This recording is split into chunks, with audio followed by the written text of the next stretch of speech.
The time 10 to 7. Could a virtual reality game tell you if you had Alzheimer's? And if it could, might it work better and earlier than current tests? Dr. Dennis Chan is on the line, who's lead researcher and neurologist at Cambridge University. Good morning to you. Good morning. Tell us about the research that you have done and what you've come up with. So we were very interested to look at navigation, how people get around from A to B, because we know it's affected very early in people with Alzheimer's disease. It's a function that's controlled by the part of the brain that's affected from the very beginning of the condition. So we wanted to see whether or not we could use a navigation task to identify those people with memory problems, a so-called mild cognitive impairment, who attend our memory clinics because their memory is not as good as before. And we know that some of those people will have Alzheimer's disease. They'll be at the very beginning of the condition. But at the same time, we also accept that there are a lot of people who present to their GPs with memory problems who don't have Alzheimer's. They may be getting older, anxious, depressed, worried, but they don't have Alzheimer's. And traditional memory tests sometimes can't discriminate between them. Right, so what did you do? So what we did was we developed a test based around virtual reality, in which people put on a headset and they see within this headset this virtual environment, and we ask them to navigate within that. So if the brain system is working fine, then they can perform the navigation task, they can get back to where they should be. Whereas if they have Alzheimer's and this brain system is not working so well, then we would predict that their ability to navigate within this environment is affected. And what we found was that those people with mild memory problems who did have underlying Alzheimer's performed very poorly on the task, whereas those with mild memory problems who didn't have Alzheimer's actually did okay. And this test proved very effective in discriminating between these two groups. Both of them had memory problems. Yes, and more effective than the traditional test, you're saying. That's the crucial thing, I suppose. Yes, it is, because there are many tests that diagnose memory impairment. What we wanted to know was not only could we test navigation, which is what everyone does, but also was it better than that which is already out there. So we chose a bundle of 5 tests that are widely considered to be gold standard tests, widely used within research and clinical practice.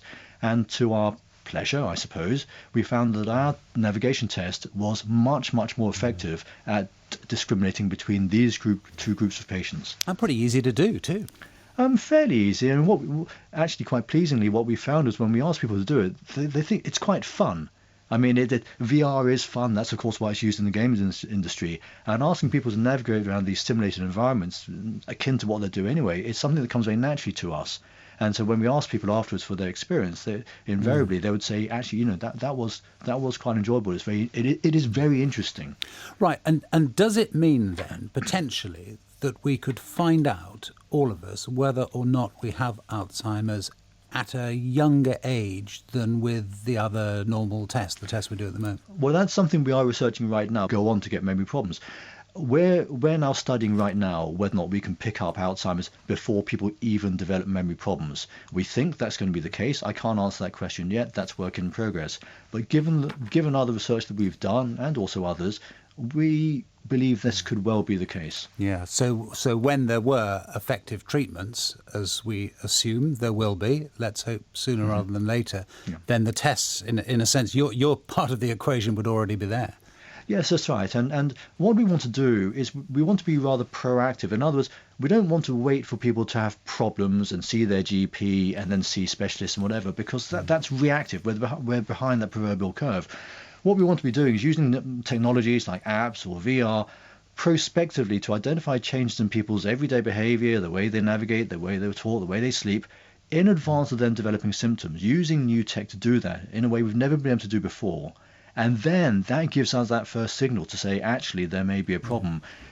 If we then live in a world where we then have interventions or changes we can make, that's when we would wish to step in. Do you know what it is? I mean, stepping back from the tests and the impact that you've just described, Yeah. Do you know what it is that does connect our ability or lack of ability to find our way from A to B and Alzheimer's? Well, actually, we do have a fair amount, and it's that science that underpinned the reason behind this project.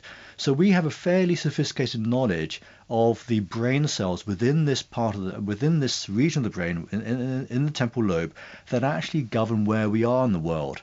And this has been studied to quite a sophisticated level. In fact, the initial researchers awarded the Nobel Prize a few years ago for this in 2014. So we have this great in-depth knowledge of these so-called spatial brain cells. And the way they function, the way they tell us how we walk around within the world, where we are at any particular time, essentially acts as the code, the brain code for our navigation and our spatial memory. And it is that which we are trying to tap into with our navigation task. Well, good luck with it. Dr. Dennis Chan, a neurologist at Cambridge University, thank you very much. And just